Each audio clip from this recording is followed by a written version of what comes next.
Hello दोस्तों, सुनो कहानी चैनल में आपका एक बार फिर से स्वागत है। दोस्तों, आज की कहानी एक रियलिस्टिक कहानी है। आप में से बहुत सारे लोगों ने इसे अपने आसपास घटते हुए भी देखा होगा। आज की कहानी का शीर्षक है तीसरा बेटा।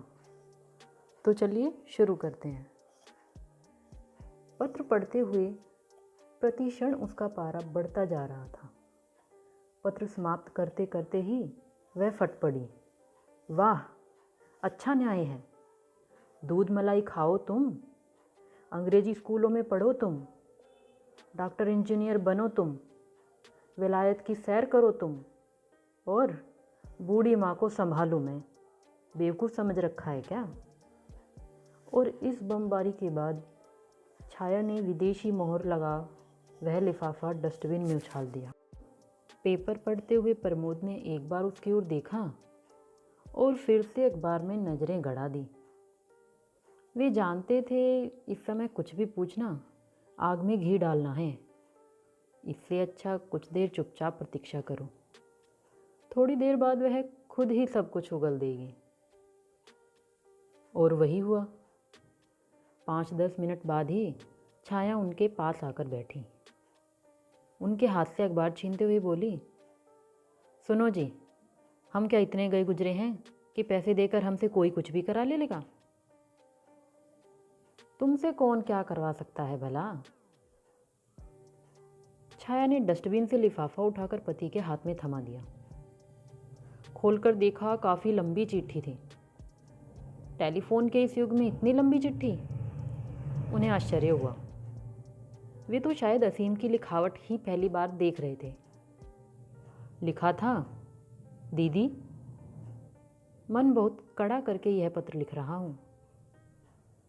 इधर 2-3 महीनों से अमित मेरे पीछे पड़ा है। पत्र में, फ़ोन पर, ईमेल से बारंबार एक ही बात लिखता है कि मैं माँ को अपने पास बुला लूँ।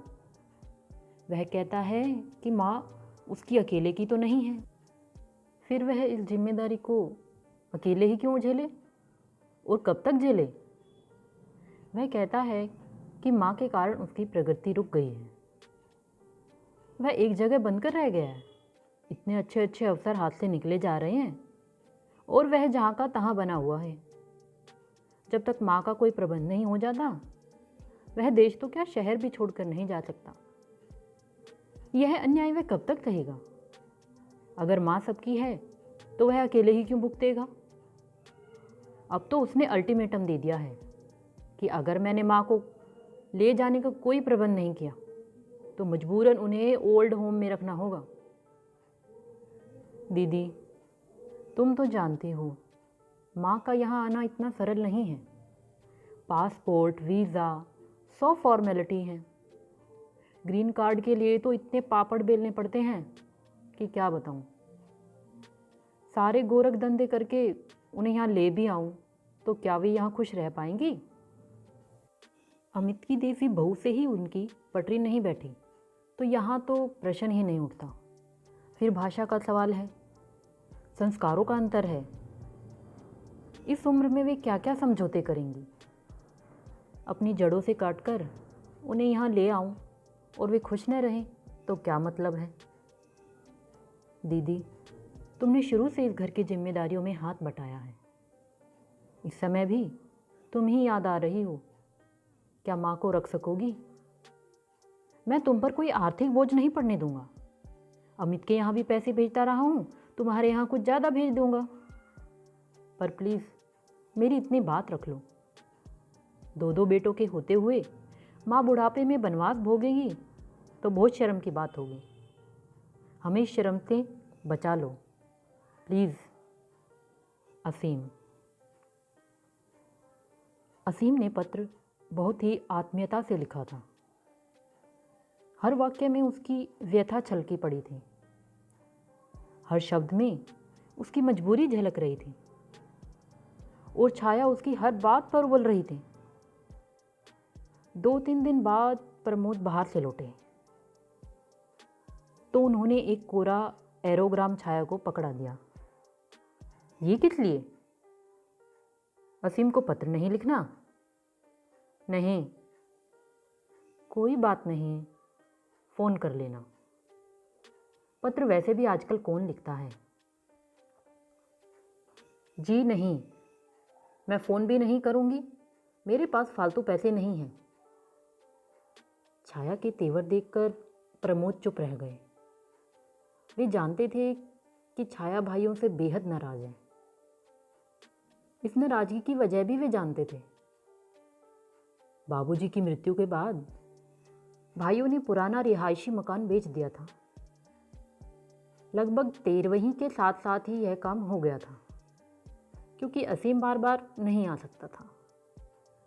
मकान पुराना था, जर्जर था, पर जगह मौके की थी, इसलिए कीमत अच्छी खासी मिल गई थी। करीब 9-10 लाख मिल गए थे। दोनों बहनों को 50-50 हज़ार पकड़ाकर भाइयों ने पल्ला झाड़ लिया था। उसके बाद असीम ने अपने पास से कुछ मिलाकर एक बंगला ले लिया था। असीम ने एक फ्लैट भी लेकर किराए पर उठा दिया था। बोला, कभी वापस आने का मन हुआ तो टिकने को एक जगह तो चाहिए। माया दीदी के लिए तो वह रकम भी नियामत थी। एक मुश्त इतने रुपए उन्होंने कभी देखे नहीं थे। और घर में लड़की थी जो जवान हो रही थी, पर छाया इस अन्याय से तिलमिला गई थी। उसने वे पैसे फिक्स में डाल दिए थे और उनकी तरफ कभी झांका भी नहीं था। कहती थी, दीदी के यहाँ जब शादी होगी सब रुपए उठा लूँगी। भाई लोग क्या बात ले जाएंगे, मैं जानती हूँ। सब कुछ तो मुझे ही करना पड़ेगा, नहीं तो दीदी की ससुराल में नाक कट जाएगी। प्रमोद को आश्चर्य होता। छाया की कितनी ही इच्छाएं प्रमोद की गृहस्थी में दफन हो गई थी। कितने अरमान अधूरे रह गए थे, पर उसने पैसों को कभी हाथ भी नहीं लगाया। इसके मूल में भाइयों के प्रति रोष था या दीदी की चिंता, पता नहीं। रात को उन्होंने धीरे से बात उठाई। छाया, एक बात कहूं? कहिए। तुम अपने भाइयों से नाराज हो, कोई बात नहीं, पर जानती हो तुम्हारी नाराजगी का दंड बेचारी माँ को भुगतना पड़ेगा। पहली बात तो यह है कि मैं भाइयों से नाराज नहीं हूँ, मेरा असली गुस्सा तो माँ पर ही है। दूसरी बात यह है कि माँ बेचारी कतई नहीं है। आपने उनकी लाचार मुद्रा ही देखी है, पर यह उनका असली रूप नहीं है। उनके जल्लादी व्यक्तित्व और निरंकुश शासन की भुक्तभोगी हम बहनें हैं। इन्हीं बेटों की जिंदगी बनाने के लिए माँ ने हमारा बचपन मिट्टी कर दिया। अब वे ही लोग उन्हें बाहर का रास्ता दिखा रहे हैं। अच्छा हुआ, जैसा बोया था वैसा ही काट रही है। मुझे रत्ती भर भी सहानुभूति नहीं है। प्रमोद हैरत से देखते रह गए। माँ के लिए कोई इतनी तल्ख बात कैसे कर सकता है? माँ तो ममता की मूर्ति होती है, उसके लिए तो सब बच्चे बराबर होते हैं। वे लोग भी तो 5 भाई बहन थे, बहुत अमीर भी नहीं थे, पर घर में एक शांति थी, सुकून था, और इसका श्रेय जाता था उनकी स्नेहमयी सहनशील हंसमुख माँ को। आज भी याद आते ही मन रोने को होने लगता है, आंखों की कोर गीली हो जाती है। छाया ने झूठ नहीं कहा था, सचमुच उसका गुस्सा भाइयों पर नहीं था। कम से कम इस समय उसके मन में रुपयों वाली बात भी नहीं आई थी। उसे तो अपना अभिशप्त बचपन याद आ रहा था। वे लोग कुल 4 भाई बहन थे। दोनों बहनें बड़ी थी, भाई छोटे। सब में मुश्किल से 2-2 साल का फ़र्क रहा होगा, पर माँ ने दोनों बहनों को जैसे पुरखिन बना दिया था। भाइयों की सारी जिम्मेदारी उन पर लाद दी थी। बहनें बेचारी बस्ता लटकाए पांव पैदल सरकारी स्कूल में जाती थी। दोनों भाई महंगे अंग्रेजी स्कूल में पढ़ते थे, शानदार बस में जाते थे। उस बस में लाने ले जाने का काम भी बरसों बहनों के ही जिम्मे रहा। इसके अलावा और भी काम थे, भाइयों की यूनिफॉर्म धोना, प्रेस करना, जूते चमकाना, बैग जमाना, होमवर्क करवाना, सब लड़कियों के जिम्मे था। इन कामों की वजह से उनकी अपनी पढ़ाई हर्ज होती थी, पर उसकी किसी को चिंता नहीं थी, क्योंकि पढ़ लिख कर उन्हें कौन सी कलेक्टरी करनी थी, चूल्हा ही तो फूकना था। जबकि लड़कों को तो अफसर बनना था, और बच्चे तो अभी से अफसरी दिखाने लगे थे। जब वे स्कूल के लिए तैयार होते थे तो अजीब आलम होता था। कोई जूते के फीते बांध रहा होता, तो कोई टाई की नाट ठीक कर रहा होता, कोई दूध का गिलास थामे खड़ा रहता। लड़कों के लिए मलाईदार दूध का प्रावधान था, जबकि लड़कियों के हिस्से आती थी सिर्फ चाय। छोटी थी तब छाया एक बार मचल गई थी। माँ ने तब क्या हंगामा किया था। उफ, बहन है कि डायन, भाई के दूध पर नजर लगाती है। तब से छाया को दूध से ऐसी घृणा हो गई कि एक घूंट दूध भी उसके हलक से नीचे नहीं उतरता। हाई स्कूल पास करते ही दीदी की शादी कर दी गई। छाया ने सोच लिया था कि दीदी की तरह वह गूंगी गाय नहीं बनेगी, विद्रोह कर जाएगी। उसकी शादी की किसी ने जल्दी नहीं मचाई। उसे तो स्कूल से निकलते ही बाबूजी ने अपने दफ्तर में डेली वेजेस पर लगवा दिया। कॉलेज की रंगीन दुनिया के सपने धरे रह गए। लोग तो दफ्तर में भी मज़े कर लेते हैं, पर उसके लिए तो दफ्तर जेल बन गया था। बाबूजी की चौकस निगाहें हरदम उस पर पहरा देती रहती। उसे किसी से बात करने की इजाज़त नहीं थी। दफ्तर के हर लड़के को बाबूजी शक की निगाहों से देखते थे।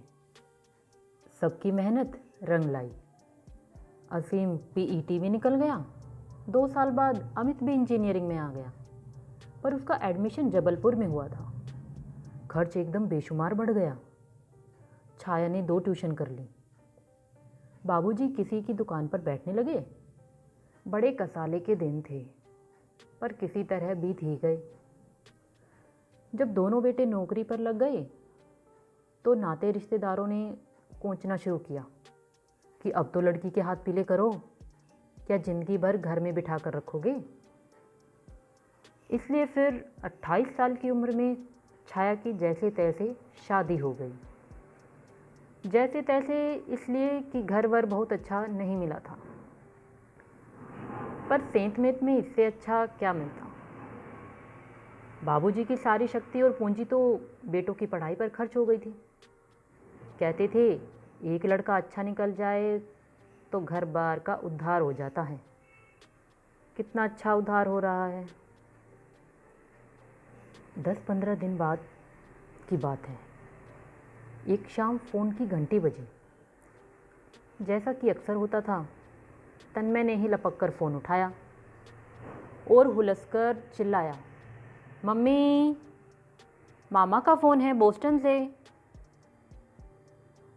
और कोई दिन होता तो छाया ललक के साथ उठती। यह फ़ोन उसने तन्मय के मामा लोगों के लिए ही लगवाया था। किसी और के घर जाकर फ़ोन लेना बेहद अखरता था।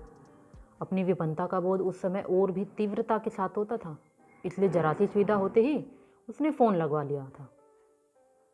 तन्मय ने जब दूसरी बार आवाज़ दी तो वह बड़े बेमन से उठी और बेजारी के साथ उसने कहा, हेलो। पर परली तरफ असीम तो उल्लास की प्रतिमूर्ति बना हुआ था। उसके हर शब्द से कृतज्ञता जैसे छलकी पड़ रही थी। ओ दीदी, यू आर सिंपली ग्रेट। मुझे मालूम था, मैं तुम पर भरोसा कर सकता हूँ। तुम नहीं जानते तुमने मेरे दिल का कितना बड़ा बोझ हल्का कर दिया है। मैं तुम्हें ठीक से धन्यवाद भी नहीं दे पा रहा हूँ, क्योंकि मेरे पास शब्द ही नहीं है। जब वह बहुत देर तक इसी तरह बोलता रहा तो उसने सपाट स्वर में कहा, असीम, तुम क्या बोले रहे हो? मेरी तो कुछ समझ में नहीं आ रहा है। I know you wanted it to be surprise. तभी तुमने मेरे पत्र का उत्तर नहीं दिया। सचमुच it was a pleasant surprise. आज ही अमित का ईमेल आया है। लिखा है कि जीजा जी 8-10 दिन में आकर माँ को ले जाएंगे। छाया ने अग्नेय नेत्रों से पति की ओर देखा। बोली, लो, धन्यवाद ज्ञापन जो भी करना है अपने जीजा जी से करो, क्योंकि मैं तो इस विषय में कुछ नहीं जानती। मजबूरन प्रमोद को उठकर फ़ोन लेना पड़ा। हेलो असीम, कैसे हो भाई? अरे कमाल करते हो, इसमें धन्यवाद की क्या बात है? यह तो मेरा फ़र्ज़ था। हमें अपने सुख दुख आपस में ही तो बांटने होंगे, कोई दूसरा थोड़ी ही आएगा। नो नो नो जेंटलमैन, मेरे सामने पैसों की बात मत करो। मालूम है तुम बहुत बड़े आदमी हो, पर यह जान लो कि माँ मेरे घर पेइंग गेस्ट बनकर नहीं रहेंगी। दाल रोटी जो हम खाते हैं वही उन्हें खिलाएंगे, जो बन पड़ेगी सेवा करेंगे। यह समझ लो कि जब तक जिंदा है मेरे पास तुम्हारी अमानत है, बात की तुम जानो। जैसा चाहो धूमधाम से उनका कार्य करना। नहीं नहीं नहीं नहीं, नाराज नहीं हूँ, सिर्फ अपनी बात कह रहा हूँ। अच्छा, गुड नाइट। छाया उनके रिसीवर रखने की बाट ही जो रही थी, एकदम फट पड़ी। वह हमारा आपस का मामला था, आपको बीच में दखल देने की क्या ज़रूरत थी? क्या शादी के इतने साल बाद भी तुम्हारा मामला अलग होगा? छाया कटकर रह गई। फिर भी तुनक्कर बोली, मुझसे पूछ तो सकते थे। तुम्हारा दिमाग ठिकाने पर था? इन 15 दिनों में तुमने किसी से सीधे मुंह बात नहीं की, बात बात पर काट खाने को दौड़ रही थी। तन्मय से पूछो उस पर क्या गुजरी है। बात शायद ठीक ही थी, उसका मूड सचमुच इन दिनों बेहद उखड़ा हुआ था। वे लोग तो यही समझेंगे कि आपने पैसे के लालच में यह बड़प्पन लिया है। मैंने असीम से क्या कहा तुमने सुना नहीं? इतना दरिया दिल बनने की भी ज़रूरत नहीं थी, दोनों बातें तुम ही कहोगी। मेरा मतलब यह था कि वे लोग समर्थ हैं, अपनी माँ का खर्च उठा सकते हैं, पर माँ को रख नहीं सकते। देखो, माँ अगर इस घर में आएंगी तो मेरी शर्तों पर ही आएंगी। वे लोग धन्ना सेठ होंगे, पर मैं भिखारी नहीं हूँ। इसमें भिखारी होने का क्या सवाल है? वे लोग अपनी माँ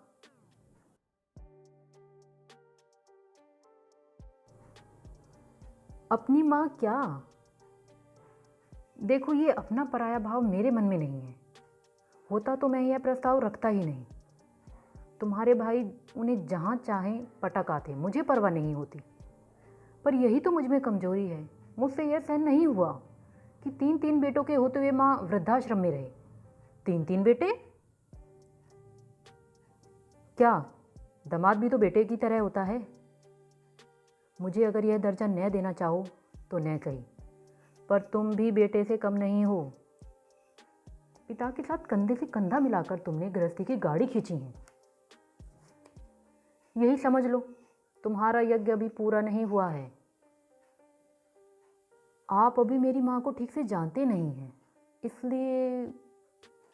छाया, माँ सिर्फ माँ होती है, वह अच्छी या बुरी नहीं होती, बस माँ होती है।